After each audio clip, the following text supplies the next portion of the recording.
শীতের সকাল, উঠোনে শিউলি ফুল ঝরে পড়েছে। আমি উঠোনে বসে চুল আঁচড়াচ্ছিলাম, দূরে গরুর গাড়ির শব্দ শোনা যাচ্ছে। আমাদের ছোট মাটির বাড়ি, চারপাশে তুলোক্ষেত, শীতের সকালে শুভ্র তুলোর ফুল যেন চাঁদের টুকরো মাটিতে ছড়িয়ে পড়েছে। এই গল্পটি সম্পূর্ণ শুনলে আপনাদের পানি অটোমেটিক বের হয়ে যাবে, সো যত দ্রুত সম্ভব হাতের কাছে টিস্যু নিয়ে বসে পড়ো। বিছানার চাদর যেন নষ্ট না হয় সেটা সম্পূর্ণ খেয়াল রাখার অনুরোধ জানিয়ে গল্পটি এখন শুরু করব। তার আগে সর্বশেষ অনুরোধ, দয়া করে এমন পানি বের করার গল্প নিয়মিত শুনতে আমাদের চ্যানেলটি সকলেই সাবস্ক্রাইব করুন। ধন্যবাদ। সেদিন সকালে আমি দাওয়ায় বসে চুল আঁচড়াচ্ছিলাম। অনির্বাণ পেছন থেকে এসে আমার পাশে বসল। সে আমার দিকে এমনভাবে তাকালো যা আমাকে অস্বস্তি দিল। তারপর ধীরে ধীরে আমার চুলে হাত বুলাতে লাগল, একজন ভাইয়ের চেয়ে বেশি আবেগ নিয়ে। আমি জিজ্ঞেস করলাম, কি হয়েছে রে? সে আমার কানের কাছে মুখ নিয়ে এলো, আর যা বলল তা শুনে আমি স্তব্ধ হয়ে গেলাম। অনিন্দিতা, আমি তোমাকে বোন হিসেবে নয়, আমার জীবনসঙ্গিনী হিসেবে চাই। আমার সারা শরীর শিহরে উঠল। আমি অবাক হয়ে তার দিকে তাকালাম। কি বলছিস তুই? পাগল হয়ে গেছিস নাকি? আমরা তো রক্তের সম্পর্কে ভাইবোন। অনির্বাণের চোখে এক অদ্ভুত আলো জ্বলে উঠল। আমরা ভাইবোন নই, অনিন্দিতা। এটাই আসল সত্য। আমি অনেকদিন ধরেই তোমাকে বলতে চেয়েছি, কিন্তু সাহস করিনি গিয়ে। আমার হাত থেকে চিরুনি পড়ে গেল। কি বলছিস তুই? বাবা মা কি আমাদের মিথ্যা বলেছেন? হ্যাঁ অনিন্দিতা, এটা একটা লম্বা গল্প। আমি তোমার সত্যিকারের ভাই নই, এবং তুমি আমার বোন নও। না, এটা সম্ভব নয়। আমাদের একই বাবা মা, একই বাড়ি, একই সংসার। আমি উঠে দাঁড়ালাম। আমার হাত পা কাঁপছিল। অনির্বাণ ফিসফিস করে বলল, শোনো, আমাদের উপরতলার ঘরে অনেক পুরানো একটা সিন্দুক আছে। সেখানে কিছু কাগজপত্র আছে যা তোমাকে দেখাতে চাই আমি। এই সত্যটা আমি 3 মাস আগে জেনেছি, যখন বাবার ডায়েরিটা খুঁজে পেয়েছিলাম। আমি তোমাকে বলতে চেয়েছি, কিন্তু তোমার উপর এটার আঘাত কেমন হবে ভেবে ভয় পেয়েছি। আমি হতবাক হয়ে দাঁড়িয়ে রইলাম। যে ভাইকে আমি সারা জীবন চিনেছি সে আজ বলছে সে আমার ভাই নয়। চলো, অনির্বাণ বলল, আমি তোমাকে সব দেখাই। আমরা উপরতলার ঘরে গেলাম। শুকনো কাঠ মেঝেতে ক্যাচ ক্যাচ শব্দ করছিল। ধুলো ভরা সিন্দুকটা থেকে অনির্বাণ একটা পুরানো খাতা বের করল। সেটা আমাদের বাবার ডায়েরি। আমি সেটা কখনো দেখিনি আগে। এটা পড়ো। অনির্বাণ ডায়েরিটা আমার হাতে দিয়ে বলল। ডায়েরির হলুদ পাতাগুলো ওল্টাতে লাগলাম। বাবার চেনা হাতের লেখা। আমি পড়তে শুরু করলাম। 21 ফাল্গুন 1405। আজ ভয়ানক এক দুর্ঘটনা ঘটে গেল। পাশের গ্রাম থেকে এক দম্পতি নদী পার হচ্ছিলেন তাদের সদ্যজাত মেয়েকে নিয়ে। নৌকাটা উল্টে গেল। আমরা তাড়াতাড়ি গিয়ে দেখি স্বামী স্ত্রী দুজনেই মারা গেছেন, কিন্তু অদ্ভুতভাবে শিশুটি একটা কাঠের টুকরায় ভেসে আছে, জীবিত। আমরা তাকে উদ্ধার করি। আমার স্ত্রী সুপ্রিয়া সেই সময় গর্ভবতী, মাত্র 2 সপ্তাহ আগে জানতে পেরেছি। আমরা সিদ্ধান্ত নিলাম অন্য কাউকে না জানিয়ে এই মেয়ে শিশুটিকে আমরা নিজেদের সন্তান হিসেবে লালনপালন করব। আমরা নাম রাখলাম অনিন্দিতা গু। আমি স্তব্ধ হয়ে পড়লাম। পাতাগুলোর দিকে তাকিয়ে রইলাম, কিন্তু চোখের সামনে অক্ষরগুলো নাচতে লাগল। এর মানে আমি তাদের মেয়ে নই? আমি কে? আমার গলা কাঁপছিল। না, তুমি তাদের রক্তের সন্তান নও, অনিন্দিতা। তুমি দত্তক নেওয়া। অনির্বাণ ধীরে ধীরে বলল। আরও শোনো গু। আমি আরও কয়েক পাতা এগিয়ে গেলাম। আবার পড়তে শুরু করলাম। 1 চৈত্র 1405। আজ সুপ্রিয়া অল্পের জন্য প্রাণে বেঁচে গেল। সুপ্রিয়া রক্তাক্ত অবস্থায় ডাক্তারখানায় শুয়ে আছে। আমার পুত্রসন্তান জন্ম নিয়েছে, কিন্তু সুপ্রিয়া ভীষণ দুর্বল। ডাক্তার বলেছেন তার আর সন্তানধারণ করা সম্ভব হবে না। আমরা অনিন্দিতাকে রাখার সিদ্ধান্ত নিয়েছি, কারণ এখন সুপ্রিয়া আর কোনো সন্তান জন্ম দিতে পারবে না। ছেলের নাম রাখলাম অনির্বাণ গু। আমি ক্রমশ বুঝতে পারছিলাম। এর মানে আমি সত্যিই তোমার বোন নই? আমরা কোনো রক্তের সম্পর্কে নই, আমি বিটবিট করে বললাম। অনির্বাণ ধীরে ধীরে মাথা নাড়ল। না, আমরা রক্তের সম্পর্কে ভাইবোন নই। তুমি দত্তক নেওয়া। এটা আমিও মাত্র কয়েক মাস আগে জানতে পেরেছি। আমি আরও পাতা ওল্টাতে লাগলাম। বাবার ডায়েরিতে আরও অনেক কথা লেখা ছিল, কিভাবে তারা আমাকে নিজেদের মেয়ে হিসেবে লালনপালন করেছেন, কিভাবে আমার আসল পরিচয় গোপন রেখেছেন সবার কাছে। কিন্তু এর মানে আমি কে? আমার আসল বাবা-মা কারা ছিলেন, আমার চোখ ভিজে উঠছিল। অনির্বাণ একটা আলাদা কাগজ আমার হাতে ধরিয়ে দিল। এটা পড়ো। সেটা একটা পুরানো পত্রিকার কাটা অংশ। তাতে লেখা, সিরাজগঞ্জের কাছে নৌকাডুবিতে রাজপুরের বিখ্যাত জমিদার হরিনাথ রায়চৌধুরীর কনিষ্ঠ ভাই মহিনাথ রায়চৌধুরী এবং তার স্ত্রী অঞ্জলি দেবী মারা গেছেন। তাদের সদ্যজাত কন্যা নিখোঁজ। ধারণা করা হচ্ছে শিশুটিও মারা গেছে গি। আমার হাত কাঁপতে লাগল। এর মানে আমি একটা জমিদার পরিবারের মেয়ে? আমার আসল নাম কি? অনির্বাণ আরও একটা কাগজ আমার হাতে দিল। একটা জন্ম সার্টিফিকেট। তাতে লেখা, মায়াবতী রায়চৌধুরী, পিতা মহিনাথ রায়চৌধুরী, মাতা অঞ্জলি দেবী রায়চৌধুরী গু। মায়াবতী আমি নামটা উচ্চারণ করলাম। একটা অদ্ভুত অনুভূতি হল, যেন এই নামটা আমার অন্তরের কোথাও লুকিয়েছিল। অনির্বাণ আমার হাত ধরল। অনিন্দিতা, শোনো, এখন তুমি যা জানতে পারলে, তারপরে আমি যা বলেছি তা আর অযৌক্তিক নয়। আমরা রক্তের সম্পর্কে ভাইবোন নই। আমি তোমাকে ভালোবাসি, শুধু ভাইয়ের মতো নয়, একজন পুরুষের মতো। কিন্তু আমি জানি এটা তোমার জন্য একটা বড় আঘাত। তুমি সময় নাও, ভেবে দেখো গু। আমি ধীরে ধীরে উঠে দাঁড়ালাম। পুরো শরীর কাঁপছিল। আমাকে একটু একা থাকতে দে, অনির্বাণ গি।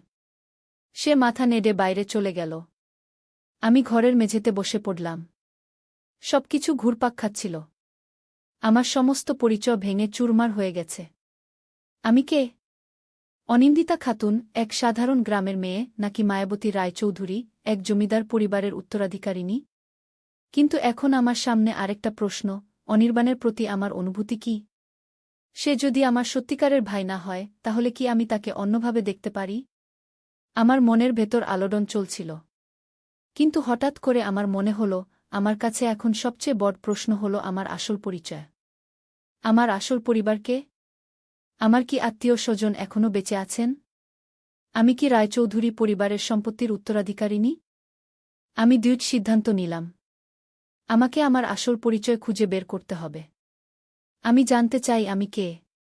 পরদিন সকালে আমি অনির্বাণকে বললাম, আমি রাজপুর যাব। আমার আসল পরিবারকে খুঁজে বের করতে হবে। তুমি কি আমার সাথে যাবে? অনির্বাণ আমার দিকে তাকিয়ে রইল কিছুক্ষণ। তারপর বলল, অবশ্যই। আমি তোমার পাশে আছি, যেভাবেই তুমি আমাকে চাও। আমরা পরদিন ভোরে রাজপুরের উদ্দেশ্যে রওনা দিলাম। বাড়ির চাবি পাশের বাড়ির বিমলাদিকে দিয়ে গেলাম। অনির্বাণ এই যাত্রাপথের জন্য সব ব্যবস্থা করেছিল। আমরা প্রথমে বাস ধরলাম, তারপর ট্রেন। রাজপুর পৌঁছতে পুরো দিন লেগে গেল। রাজপুর ছিল আমাদের গ্রাম থেকে সম্পূর্ণ আলাদা। বড় বড় পাকা বাড়ি, চওড়া রাস্তা, অনেক দোকানপাট। আমরা প্রথমে একটা ছোট হোটেলে উঠলাম। অনির্বাণ বলল, আমাদের প্রথমে রায়চৌধুরী পরিবারের বাড়ি খুঁজে বের করতে হবে গু। রাজপুরের বাজারে গেলাম। লোকজনকে জিজ্ঞেস করতে লাগলাম রায়চৌধুরী পরিবারের বাড়ি কোথায়। প্রায় সবাই একই উত্তর দিল, রায়চৌধুরী হাভেলি শহরের উত্তর দিকে, পাহাড়ের ধারে। বড় লাল রঙের বাড়ি, দেখলেই চিনতে পারবেন গু। আমরা সেদিকে রওনা দিলাম। আমার বুক ধুকপুক করছিল। আমি কি সত্যি এই জমিদার পরিবারের মেয়ে? তারা কি আমাকে গ্রহণ করবে? নাকি আমাকে চিনতেই পারবে না? কিছুক্ষণ হাঁটার পর আমরা দূর থেকে দেখতে পেলাম একটা বিশাল লাল বাড়ি, দেওয়ালে নকশা করা, সামনে বড় লোহার গেট। গেটে সোনালি অক্ষরে লেখা, রায়চৌধুরী হাভেলি। আমরা গেটের সামনে দাঁড়ালাম। একজন দারোজান আমাদের দিকে এগিয়ে এলো। আপনারা কাকে চান? আমি গলা শুকিয়ে গেল। আমরা রায়চৌধুরী পরিবারের সাথে দেখা করতে চাই। কোনো ব্যাপারে? দারোজান জিজ্ঞেস করল। অনির্বাণ এবার কথা বলল। আমরা একটা বিশেষ খবর নিয়ে এসেছি। মহিনাথ রায়চৌধুরী এবং অঞ্জলি দেবীর সম্পর্কে গু। দারোজানের মুখ গম্ভীর হয়ে গেল। অনেক বছর হয়ে গেছে তাদের নাম শুনিনি। আপনারা কে? আমরা ভিতরে গিয়ে বলবো।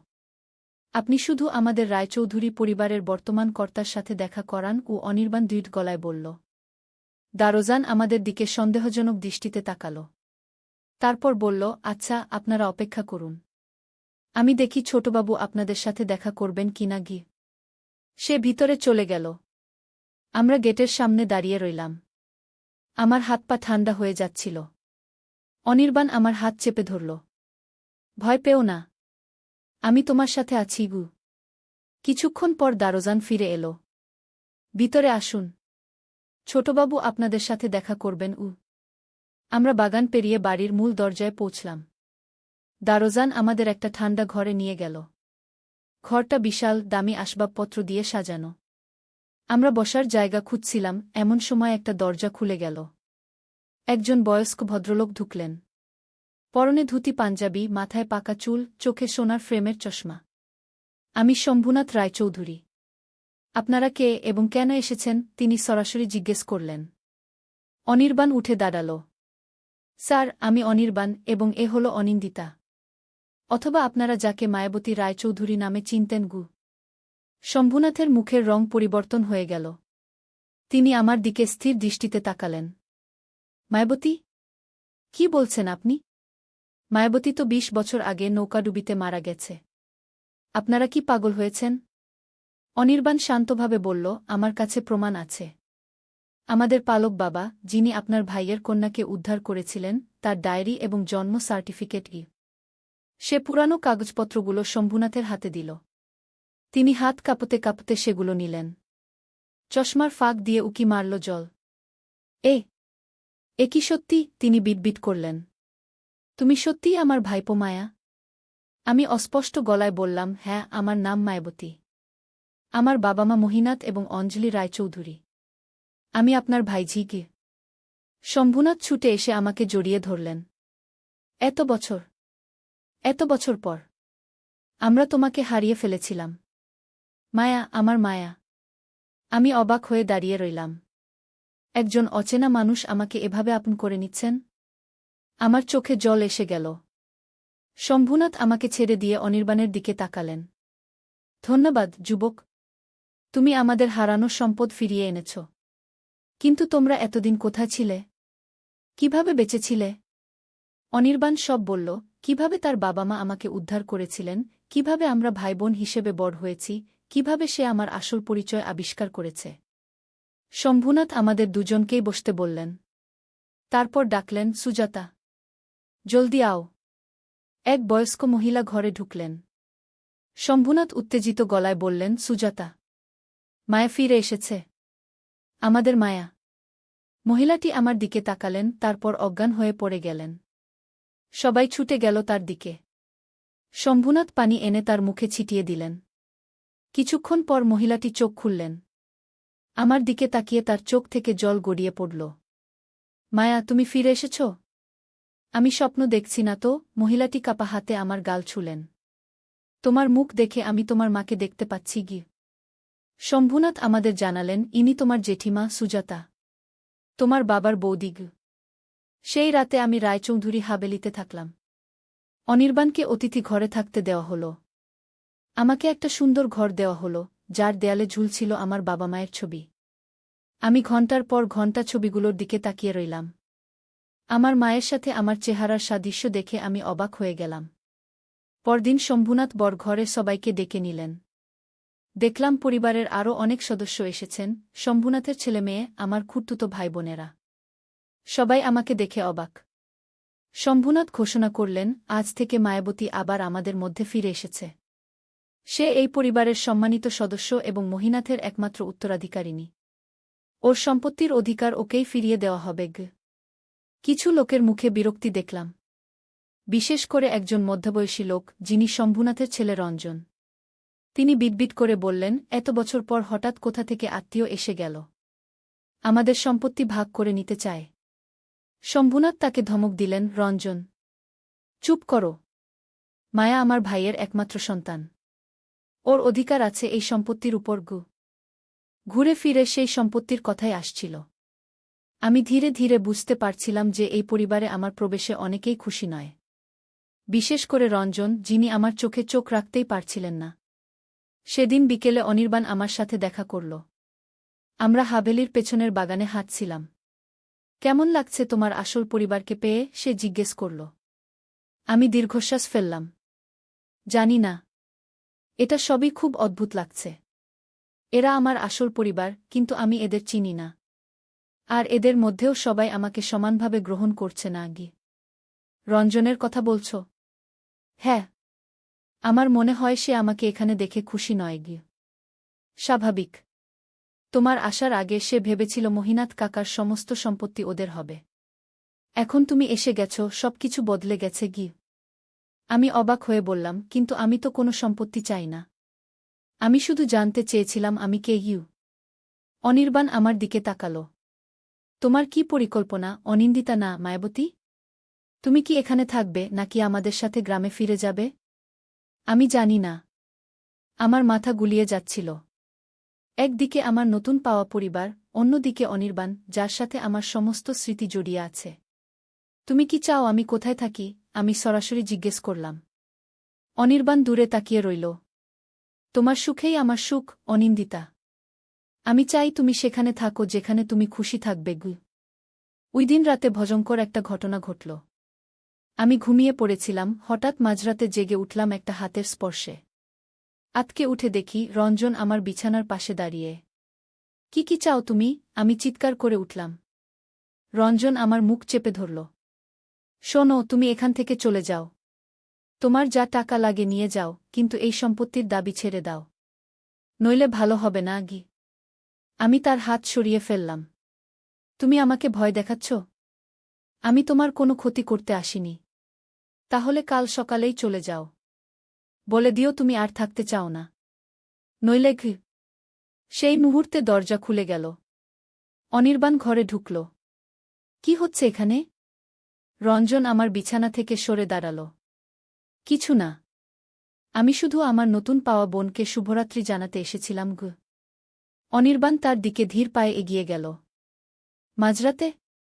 দরজা না বাজিয়ে? রঞ্জন একটু ইতস্তত করল। তারপর বেরিয়ে গেল ঘর থেকে।